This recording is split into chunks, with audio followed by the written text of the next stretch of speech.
مرحبا حلوين. من جديد عم نحكي عن الديناصورات. فبسفر أيوب 40:15 بيتحدث عن شيء بسموه البوهيموث. يعني البوهيموث هو أكثر اليوم اللي نحن بنعرفه هو فرس النهر، بس الصفات اللي موجودة بالكتاب المقدس عن بوهيموث شوي بتفرجينا أنه ديناصور وليس فقط فرس النهر. عم بيقول له لأيوب، يعني الله هون عم بيحدث أيوب، عم بيقول له: هو ذا بوهيموث الذي صنعته معك، يأكل العشب مثل البقر. ها هي قوته في متنيه، يعني في بعظام فخاده، وشدته في عضل بطنه، ويخفض ذنبه كالأرزة. يعني بنشوف انه كبير ذيله، وعروق فخذيه مضفورة، عظامه كأنابيب النحاس. نشوف انه كبيرة يعني. وجرمها حديد ممطول. هو أول أعمال الله الذي صنعه وأعطاه سيفا، لأن الجبال تخرج له مرعى، وجميع وحوش البر تلعب هناك. تحت السدرات يضطجع، في سدر القصب والغمة، يعني بعيش بمستنقعات. تظلله السدرات بظلها، ويحيط به صفصاف السواقي. هو ذا النهر يفيض فلا يفر هو، يعني ما بخاف، كبير ضخم يعني. يطمئن ولو اندفق الأردن في فمه، نهر الأردن يعني. هل يؤخذ من أمامه؟ هل يثقب أنفه بخزامة؟ بمعنى هل تقدر أنت تتحكم فيه؟ يعني أنت تقدر يعني كثير ضخم وكثير كبير. أوكي. وبعد هيك كمان بيحكي عن ليوثان، الحية الكبيرة، كمان حية العملاقة، يعني اللي هي بتعيش بالمي، أو يعني حي إلى رجلين. يعني هاي اللي بنحكى عنه ليوثان، كمان له صفاته يعني. كمان بنحكى عن ضخامته يعني. فيوجد مستنقع في وسط إفريقيا يسمى مستنقع ليكوالا، وهو ضخم، وهذا حجم إفريقيا بالنسبة للولايات المتحدة الأمريكية. وهذا المستنقع وحده تقريبا مساحته مثل ولاية فلوريدا، 55,000 ميل. ضخم جدا يعني. هذا المستنقع وحده بإفريقيا، مستنقع ما مش عايشين فيه ناس يعني، ولا بيقدروا يقربوا لهالمكان، لأنه حتى يعني صعب وجوده كثير في يعني الرطوبة عالية موجودة هناك، يعني ذبان وبعوض بشكل كبير بهالمكان. بسنة 1885 البلجيك غزوا هذه المنطقة، وقالوا انه لازالت ديناصورات تعيش في هذا المستنقع. وبال1910 مكتوب هون انه ديناصورات لازالت تعيش في افريقيا بهاي المنطقة، بيحكوا عنها. وهذه بعض الجرايد عم تحكي عن هذا الموضوع. السكان الأصليين بسموه تشيب كوي، وعدة أسماء أخرى يعني حسب المنطقة. وبدي أرفق فيديو عم بيحكي عن الموضوع كمان يعني بدي أرفقه مع الفيديو هذا، فشوفوه. عم بيحكي تماما يعني الهيستوري تشانل عم بيحكي عن الموضوع هذا. بهاي المنطقة لاقوا تماسيح حوالي 50 قدم، 15 متر، واللي قدروا يصيدوا منا يعني 8 متر مثل هدول. وهذه النبتة هي اللي بحبها هذا الديناصور أو هذا المخلوق، يأكلها بهاي المنطقة. السكان الأصليين بخبروا عنا يعني. وكمان وجدوا أثار خطوات أرجله. في قسيس بكنيسة بهاي المنطقة بيحكي انه عنده 2 بالكنيسة قتلوا، يعني قاتلين ديناصور مثل هالنوع وماكلينه. وفي حتى مواطنين بالحكومة بالمنطقة هاي شافوه. الحكي عن ايامنا هاي يعني، مش عن زمان. كثير من الجرايد كتبت عن الموضوع. الديناصورات لازالت حية. السكان الأصليين يقولون أن هذه المخلوقات تعيش على جوانب النهر في كهوف مثل هاي. بالنسبة للسكان الأصليين هذا المخلوق مش غريب، عادي يعني. بس بيخافوا منه لأنه بيهاجم الفيلة وبيهاجم التماسيح. ف وفي شخص مرسل بإفريقيا شاف ديناصور، اسم هذا الشخص كارل بامبي. كمان بدي ارفق الفيديو بآخر الفيديو هذا، بدي احط الفيديو عنه. سنة 1907 في ضابط بالجيش البريطاني قال انه شاف ديناصور بالبيرو بالمستنقعات، والسكان الأصليين أكدوا أنه لا زال حي، والضابط رسم خطوات أرجل هذا المخلوق. في أفاعي عملاقة توجد حول العالم كمان. في البحيرة المشهورة اللي بعتقد سمعنا عنها كلنا بأمريكا، لاكناس، كبيرة جدا لدرجة بيقول لك أنه 6 مليار اليوم الناس كلهم فيهم يسبحوا فيها. وهناك يعني وفي 9000 تقرير موجود لشهود عيان شاهدوا الديناصور عام 1960. والآن يعني حتى هاي الكلام مسجل قبل، يعني 11,000 تقرير لشهود عن هذا الوحش، وأعضاء من البرلمان الأمريكي حتى شافوه. واحد شاف مخلوق مثل هذا وهو راكب الدراجة ورسمه. حاول كثير من الناس انهم يمسكوا هذا المخلوق عبر الأقفاص، وعملوا يعني محاولات كثير غير مجدية. هذه صورة قديمة، ولكن في اليوم صور جديدة أكثر. بدي كمان أرفق اللينك مع الفيديو هذا يعني لمشاهدات جديدة وصور وتصويرات جديدة حتى بالفيديو للمخلوقات هذه. يعني اليابانيين اجوا جابوا قوارب ومسحوا القعر البحيرة هذه. شوفوا كيف حطوا القوارب جنب بعضهم ومسحوها، فاكتشفوا انه القعر مليان في كثير من الكهوف واماكن ممكن يتخبى فيها. هاي صورة زعانف تحت الماء.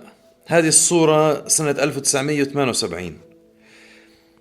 عدة بحيرات مجاورة لهذه البحيرة كمان عطوا تقارير عن نفس المخلوقات بهذه الأماكن.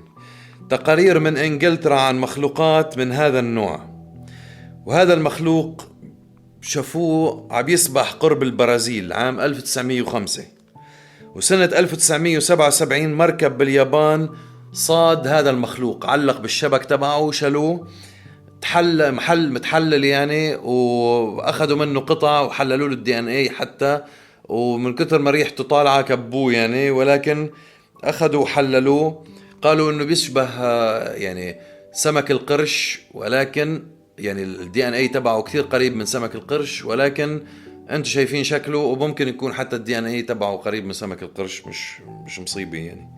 باليابان عملت طابع بريدي بهذه المناسبة، بمناسبة أنهم وجدوا هذا المخلوق.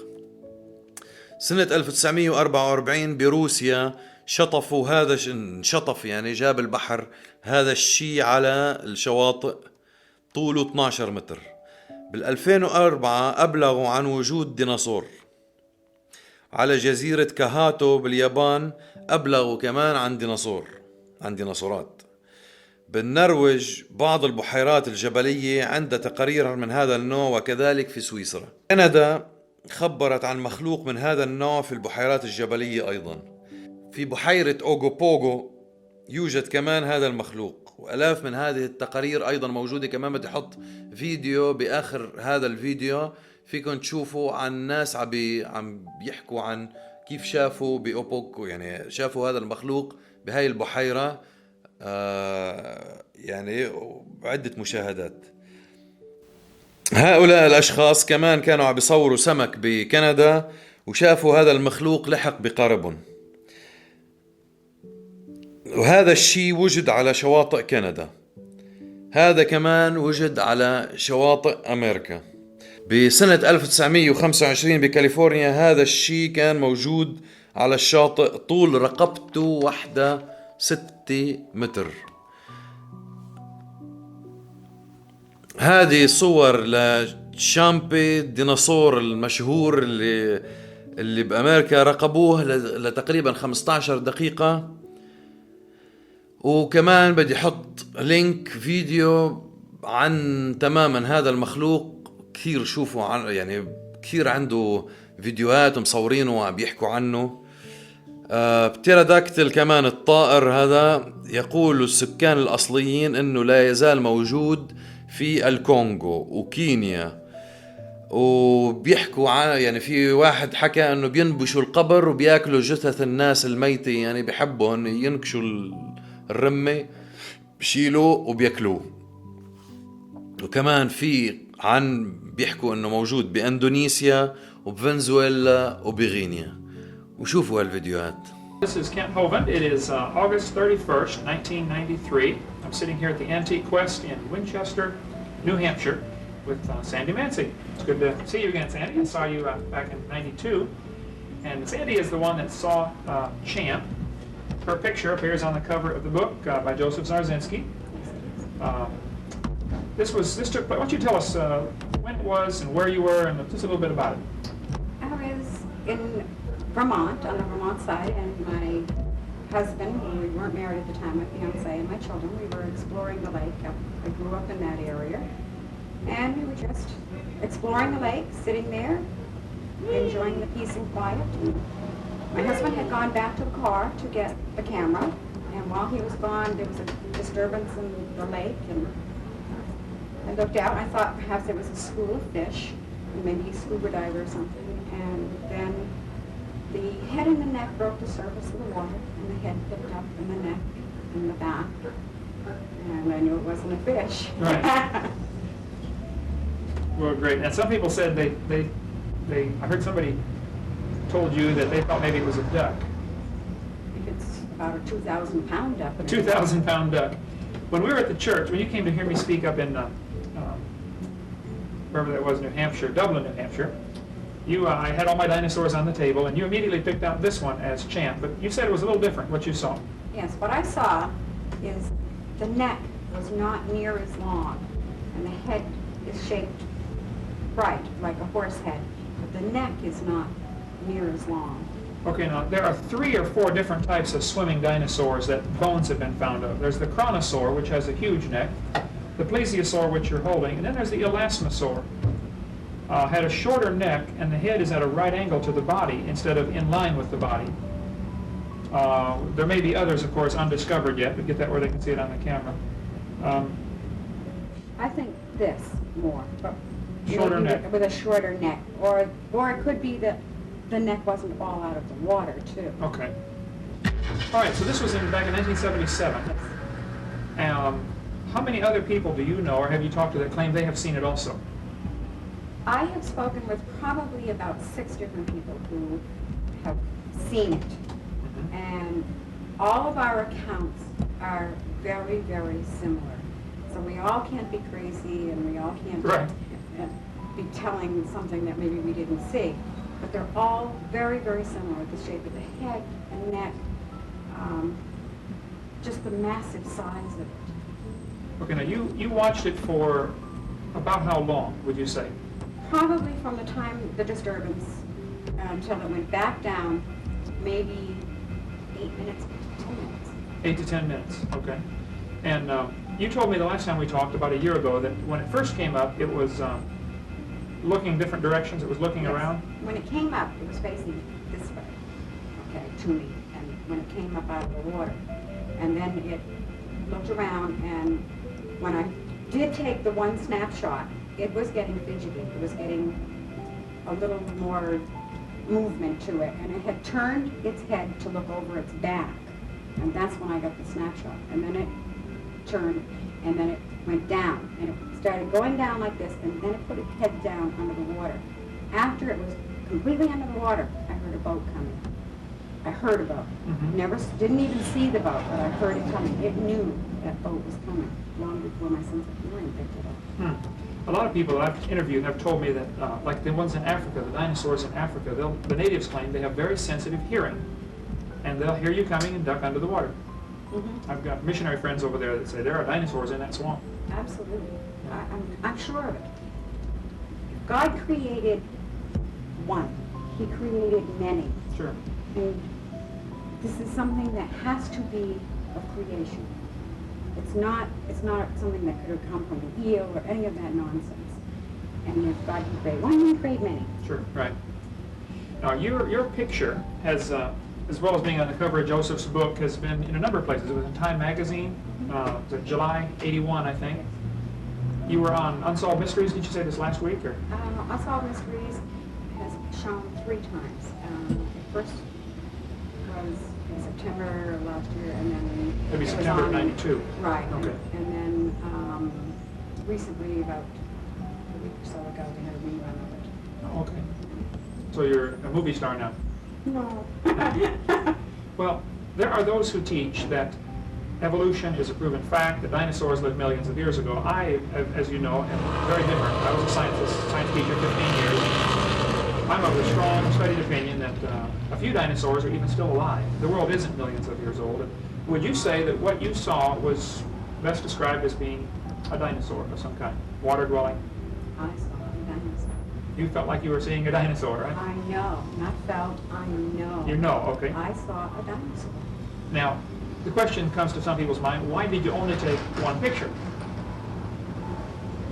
Because I didn't want to miss anything. Busy watching it. I was busy watching. I brought the camera up, I took the one photograph, and then I put it down because I didn't want to miss anything. I was in such total awe Right. of what was happening. And I don't even know why I took the one. It was just instinct. My husband handed me the camera. He had gone after the He had camera gone anyway. after the camera to take pictures of the children. Okay, before it surfaced, or while it Right. was He didn't surfacing. even know anything was going Okay. on until he got back there. Sure. And he helped me up the banking, and he handed me the camera so to help me up the banking. And I had it. My knees gave out. I was shaking. And I went down on my knees. I picked the camera up. I took the one photograph, and then put it down. I had them both down. You could have taken 20 pictures. Oh, absolutely. Right. But I wanted to watch it, and I was, and your mind tries to rationalize. And I'm trying to think, well, what is this? And there comes a point when you cannot rationalize, you just stand there and awe. Yep. Well, great. Anything else, any other typical questions you get asked? Most of the people that interview you are those who believe in evolution. Yes. And how do you feel about that? You don't like that? I agree with you 100%. And I appreciate you letting me use your picture. I put it on one of my posters. Wonderful. And I have quite a few pictures from different people. And my motive is to strengthen people's faith in the Bible. The Bible is the Word of God. And there's Sandy's picture. You've been featured in a number of shows and magazines and things like that. You've lived here how long in Winchester? About 20 years. 20 years. So you had no intention of trying to become a celebrity by photographing Jan. Now, as a matter of fact, I really didn't even want to publish. I kept it a secret for 2 years. And then I made them keep it in the scientific world. And I was forced by the media to publish because they were calling, well, if this exists, why haven't we seen it? And Sure, right. so I was forced to, and that's why I put a copyright on so that I could have some control and some protection as to who's going to use it. Right. Smart. Good move. Now, people have asked me, they say, hey, if there's so many of these creatures, why don't we get more pictures? And I ask them the question, I'll say, have you ever seen a car wreck? And they say, well, sure. I'll say, give me a picture of one as it happens. You never see a picture of a car wreck as it happens, and yet thousands of car wrecks happen. So it's something that's fleeting, it lasts a few seconds, you don't think of taking a picture until it's too late. Well, maybe if you could keep me posted, send me information if you get any more because people probably come to you all the time, don't they, and say, Yes. hey, I saw it. Yes. I would like to keep a file of that. Just send me a list. Absolutely. Picture of Champ up here on the wall, and tell me about the old gentleman that came and looked at it. I was standing here at the counter, and an older gentleman came in, and he's staring at the picture, and he's staring, and he asked me what it was, and I told him it was Champ from Lake Champlain. And he went on to tell me that he had never told a soul this, and he was in his 80s. I think he said he was 89 or 87. And he told me about when he was a young man, and he went fishing with his grandfather up in Lake Champlain, up by the Bullwaga Bay, that area, up by Ty. He grew up on the lake. Yeah, he grew up on the lake. Okay. And he told me of a time that he and his grandfather were out fishing, and this monstrous big thing, he said, came out of the water.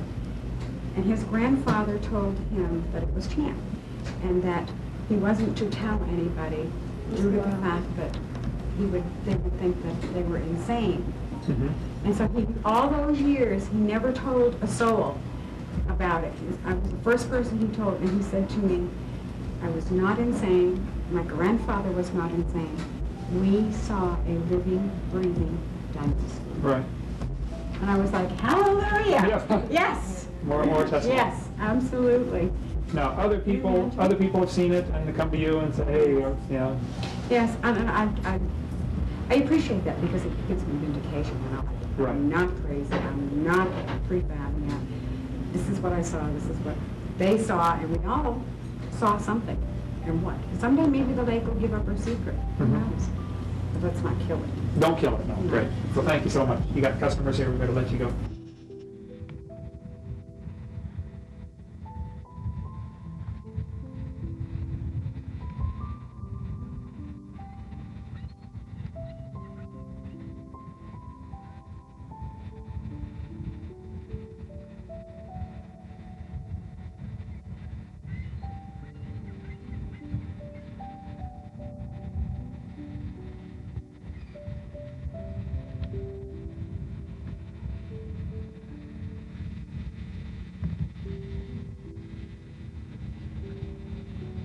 It's a shark! God darn, it's got a white thing coming out of the water. Ooh, what the heck ever it is. Hey, there's one under. Oh, Bill. One under right there. You see those binoculars? Huh? You see those binoculars? It was a shark. No, it's not a shark. Something just come up there. I've seen it, Dad. It's gone. It went under. I think we just see Champ. What's Champ? Lake Champlain monster. It's gone, Clayton. I know. I shouldn't have looked at it with the binoculars so long. I should have got the camera. Oh, it went under and swam away. It started way the heck out there. And that buoy, just past that buoy when that sailboat went by. I know. When I was looking at it with the binoculars, I thought it was just a log. It ran over, but it went right from that buoy all the way inland, went underneath right in there.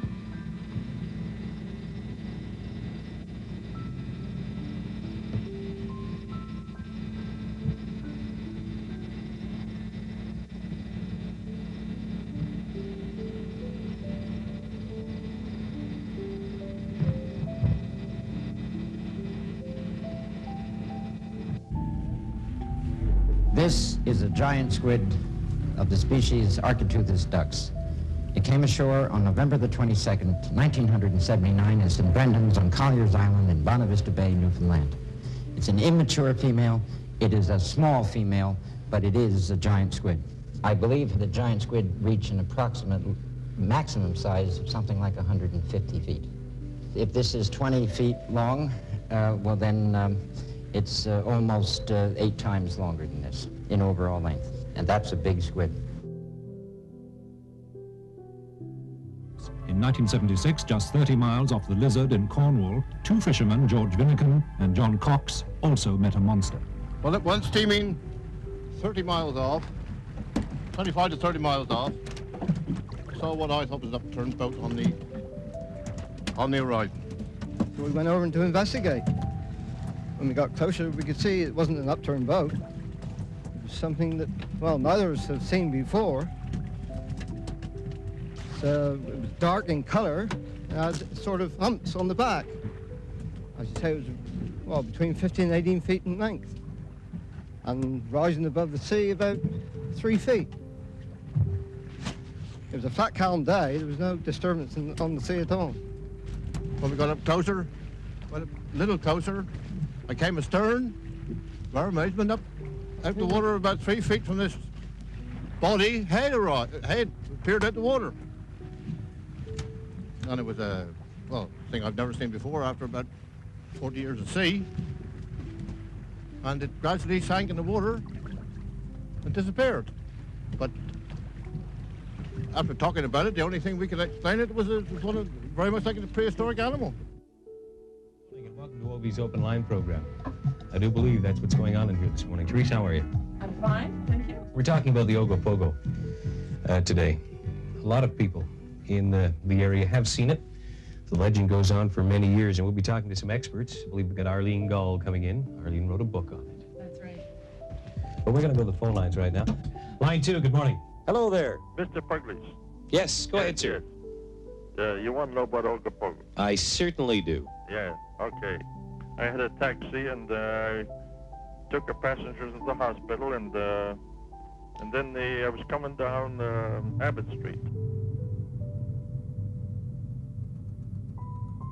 And I got far as about here. I looked to the lake.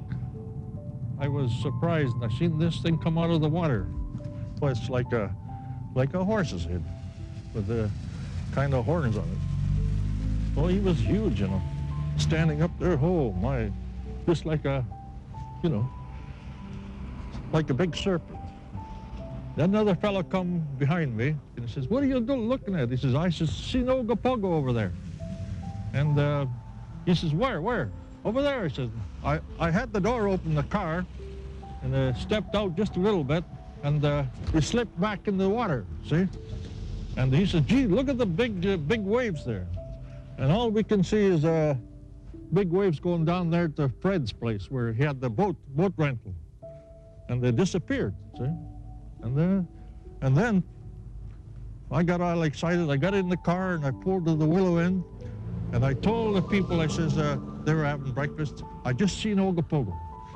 And they says, "What the heck you been drinking, eh?" Line 4, go ahead, please. Hello, John. How are you? I'm not too bad. Good. Are you going to give me your name? No, I'm not. Okay. Tell me about I saw Ogopogo off of Clarson's about 4 years ago.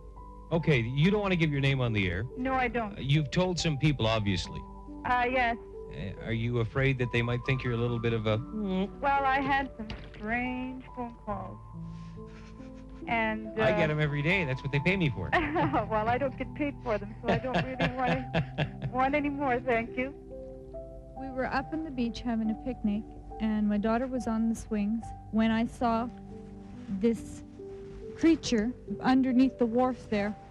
And when I turned around and saw it and realized that it was the legendary Ogopogo, I just freaked out. I grabbed the baby and ran down to the beach, and I guess I yelled over and over, "That's him." She was screaming like anything. She just couldn't believe it. Her face was red. It was fishing or whatever it was doing, and it was there for quite some time. Then it straightened out and went along those poles, and as it traveled along, just the 3 humps were showing, and they were from one of those end of those poles to the other in the space the 3 humps were. It traveled along the beach till about the corner over there, and then it turned and went straight across the lake. All right, we're going to break from the phone calls right now and introduce to you someone that's well known in the Okanagan Valley, Arlene Gall. Arlene has written a book on the Ogopogo. Good morning, Arlene. How are you? Good morning, John. Morning, Teresa. Morning, Arlene. How many sightings have you documented? Literally hundreds. Literally hundreds. When was the first sighting? The very first sighting was in 1852. The first documented sighting in 1852. Okay, 1852, and it's now 1980. Do we take it to mean that there must be more than one Ogopogo? There definitely appear to be more than one. There has been a film that was made, and I think it was back in 1968. It's pretty hard not to believe when you see it right in front of your eyes. Tell us about that film this morning. The Folden film was taken in 1968 by a gentleman by the name of Art Folden. He was returning from a trip to his home in Chase. And as he neared Peachland area, he spotted an object out on the lake, and he said to his wife, "Look, there's Ogopogo." And she laughed at him. And he got out and started filming the creature. And what we see in the film is a large animate object moving through the water, surfacing and submerging at various speeds and at various times. And it also shows the creature taking off at very high speed, producing a massive weight. And this is the footage in the film that I like very much, because you see a creature just pushing water something terrifically with a massive wake in front, just creating huge wave action. This is believability on my part. Have there been any recent sightings? We've had approximately 7 to 8 sightings this year, but we have one that has been the very best sighting. Why? It was the Rieger family. It was a beautiful day. The water was just as calm as glass. When I just took a look across, I could see a big wave coming. And at that time, I just didn't take much notice of it, and it kept coming closer, and I thought to myself, why would there be a wave coming if there's no wind or anything? So I called to my son. I says, come on back here, and I says, take a look and see if you think what the heck's coming down the lake here. So he took a look at it, and he says, gee, I don't know. So we had his grandson. My grandson was along too. And he said, hey, Grandpa, he says, that's the Ogopogo. It would have ran right into us, but we had to weir the boat off alongside, and then we followed it alongside for about, maybe 15 to 20 minutes. And I'd say the monster was possibly 14 to 16 feet long, which was above water, sticking above about 3 feet. And had quite a hump on the front shoulders and had a hump on the back where the tail went. And I'd say the tail was approximately, probably 30, 40, maybe 50 feet, because we couldn't see the end of it. But he did have a long tail. He had 4 legs, and I'd say the monster weighed approximately maybe 30 ton. And his head in the front was moving from side to side. It seemed like he was looking for fish or feeding or something like that, and he was stirring up a tremendous amount of water. If I would have never seen it, I would have never believed it. And actually, I don't care if anybody believes me or not, but I've seen this animal, and I know it's here, and I know it's a tremendous-sized animal. It was some sort of we call it a monster fish, for lack of a better word, but it was approximately 30 to 35 feet in length, and its head was protruding out of the water, and you could see the flagell action of the tail and the waves going beyond it. And I took 2 pictures of it.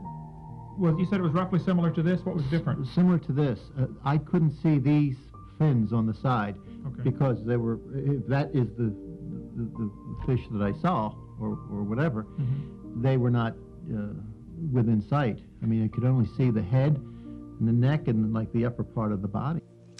This is Kent Hovind from Pensacola, Florida. I'm here in Canada at the 100 Huntley Street program. Several years ago, I think 1994, when I was here on the program, I brought my book from Dr. Roy Mackle on a living dinosaur.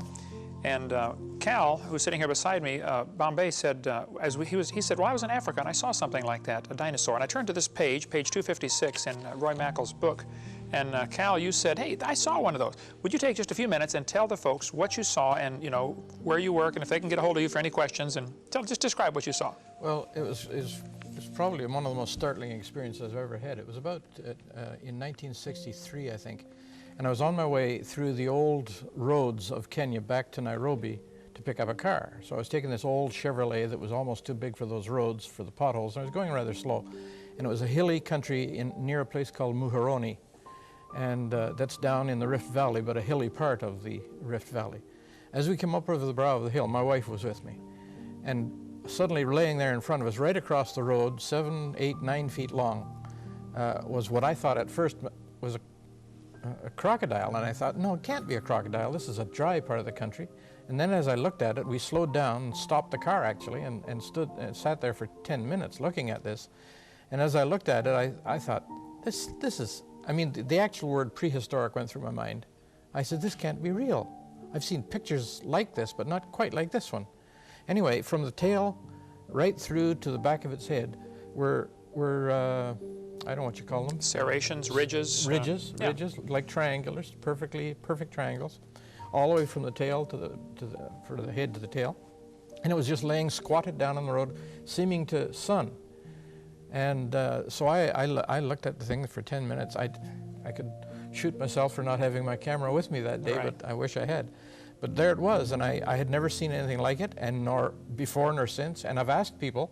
In fact, I went to the Natural Museum and said, have you ever seen anything or heard of anything in Kenya of this nature? And they said, no, there's nothing like that alive today. I said, I saw something.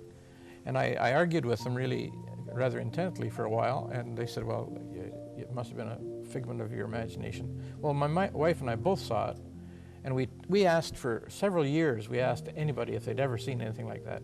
Nobody had, nor have I since. But there it was, laying on the road. After about 10 minutes, it stood up, not quite as high as this drawing, but it just kind of wandered off into a very dry part of the country, bushy a little bit, not much greenery. It was a dry time of the year, and it just took off. And Mary and I just kind of looked at each other in wonder, saying, what in the world is this thing? What color was it? It was kind of dusty gray. Okay. Could you see the eyes? Yeah, they'd blink. In fact, it turned its head and looked at us. You know, it didn't seem to be afraid of us. Could you tell from the pupil of the eyeball, was it slotted or round? Or couldn't you see that? Not that close? I don't think I was close enough to see that. Was the shape of the snout like a crocodile? Would you say? More like a crocodile than a hippo, say. Okay, yeah, sure. It had a long face. Now, some of the African people I asked, they said, oh, that was a monitor lizard. Well, I said, impossible. I've seen many monitor lizards. I've never seen one 9 feet long. Right. Never as long as that. And I've actually killed a couple of monitor lizards with my car. And they're smooth-skinned and no ridges in the back. I know a monitor lizard when I see one. This was not a monitor lizard. This had those ridges down its back. Could you tell if it had smooth skin or scales? It looked kind of bumpy, more like an alligator. Right, okay. On the sides. I don't think it had scales. Okay. I can't really be sure. All right, well. It's been a lot of years ago. I mean, this is 1997. I understand. Well, I've been saying for years there's a few dinosaurs still alive, and your first thought in your mind was something prehistoric, huh? Well, of course, I have been preconditioned by all the education that I'd had up till that time that these things don't exist. Whatever it is, it can't be a dinosaur. That's the first thought most people have. Well, I considered it had to be some kind of a lizard. Sure. And because, you know, you have lizards from this size, the little gecko lizards, right up to monitor lizards. All right, now you work here at 100 Huntley Street, and what's the phone number here? So if they have any questions, they can call and ask for Cal Bombay. My phone number is area code 905-335-7100, extension 3206. All right, well, call them up if you don't believe it. I saw it. I mean, a lot of some still alive. When I saw this picture, I thought, that's what I saw. I mean, all right, let's get them to zoom in on this picture if you can real quick, and we'll close out with that. If you have any questions, we'd be glad to help. Give us a call if you want more information on dinosaurs. You let us know, and we'll be glad to send you our videotape on creation, evolution, and dinosaurs. So that's what you saw that day, 1962. That's as close as anything I've ever seen. Okay. Well, thank you so much, brother. I appreciate the time, and God bless you. You're welcome. Thank you. What you're about to hear is an audio tape made of apparently the roaring of the creature in the Congo swamp the natives call Mokele Mbembe, which would be one of the few living dinosaurs. The sound appears to have a flapping or slapping sound near the end of each roar. Some have speculated that this may be similar to the gecko lizard that makes a little roaring sound, and then the flap of skin under its throat slaps back against the throat, making the slapping sound. That's the best so far we have on this. If you hear any more, please let me know. Hope you enjoy it.